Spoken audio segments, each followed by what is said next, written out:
महिला सिर्फ समुद्र में नहा रही थी, लेकिन जब वह बाहर निकली तो उसने एक अजीब दृश्य देखा। उसने देखा कि उसका पति चुपके से अपनी पैंट उतार रहा था, बेल्ट निकाल रहा था, उसे एक गोल घेरे में बांध रहा था और फिर उसे अपने पैरों पर फिक्स कर रहा था और बंदर की तरह ऊंचे नारियल के पेड़ पर चढ़ रहा था।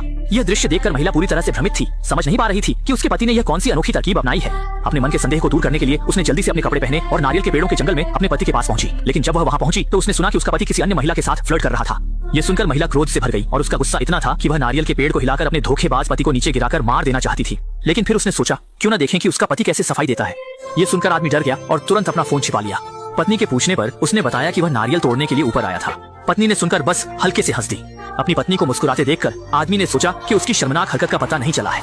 उसे नहीं पता था कि उसकी पत्नी के दिमाग में पहले से ही एक अलग योजना चल रही थी।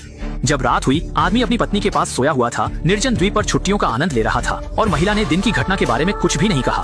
भोले आदमी को बिल्कुल भी पता नहीं चला कि उसकी पत्नी ने चुपके से उसका फोन ले लिया था। अपने पति के फोन को देखकर, जिससे वह कभी लॉक नहीं करता था, लेकिन अब उसने चुपके से पासवर्ड लगा दिया था, वह पूरी तरह से निराश हो गई। ऐसा लगता था कि उसके पति का कोई अफेयर था। पास ही खड़ी स्पीड बोट को देखकर उसने अपने पूर्वजों के विरुद्ध एक फैसला लेने का निर्णय लिया। अगली सुबह आदमी समुद्र की बढ़ती लहरों से जाग गया, लेकिन इससे पहले कि वह होश में आता, उसकी पत्नी शांति से आई और उसे एक बुरी खबर दी। कहा कि स्पीड बोट रात में दुर्भाग्य से लहरों में बह गई थी और उसका फोन भी समुद्र में बह गया था। फिर उसने अपने पति को आश्वासन दिया कि चिंता न करें, क्योंकि यह निर्जन द्वीप ज्यादा दूर नहीं था और जल्द ही कोई उन्हें ढूंढ लेगा। लेकिन आदमी को सुनकर संदेह हो गया। हालांकि उसने कुछ नहीं कहा और बस समुद्र तट पर बैठकर दृश्य का आनंद लेने लगा। पति को थोड़ा उदास देखकर पत्नी ने उसके लिए कुछ जंगली फल तोड़कर पेट भरने का प्रस्ताव रखा। हालांकि जब वह जंगल में गया तो वह जल्दी जल्दी द्वीप के दूसरे छोर की ओर भागा और सीधे एक छिपी हुई गुफा में पहुंच गया। दरअसल स्पीड बोट और फोन गायब नहीं हुए थे। ये सब महिला द्वारा सावधानी पूर्वक योजनाबद्ध था, जिसका उद्देश्य अपने पति को निर्जन द्वीप पर फंसाना था, ताकि वह अपने पति को हमेशा के लिए अपने पास रख सके। लेकिन उसे नहीं पता था कि उसका सतर्क पति उसका पीछा कर रहा था और संयोग से उसने यह सब देख लिया था। जल्द ही रात हो गई और आदमी ने अपनी पत्नी के कार्यों का पर्दाफाश नहीं किया, बल्कि अपनी पत्नी के साथ आराम से रेड वाइन पी रहा था। दोनों चालाक लोग एक दूसरे के साथ शिष्टाचार का व्यवहार कर रहे थे। Вот за это и выпьем. लेकिन तभी आदमी ने अचानक देखा कि स्पीड बोट की चाबी उसकी पत्नी के गले में लटकी हुई थी। आदमी ने यह देखकर शांत रहने का नाटक किया, लेकिन अंदर ही अंदर उसने एक क्रूर निर्णय ले लिया। अगली सुबह जब उसकी पत्नी गहरी नींद में थी, आदमी चुपचाप उठा, लेकिन फिर भी उसकी पत्नी जाग गई।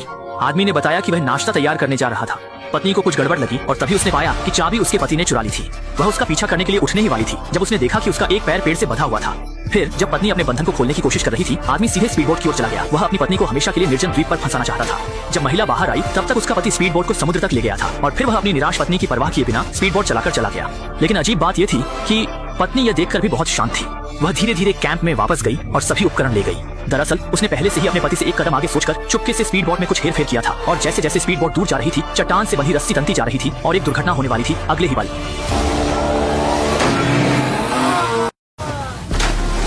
भाग्यवश उस आदमी की किस्मत मजबूत थी।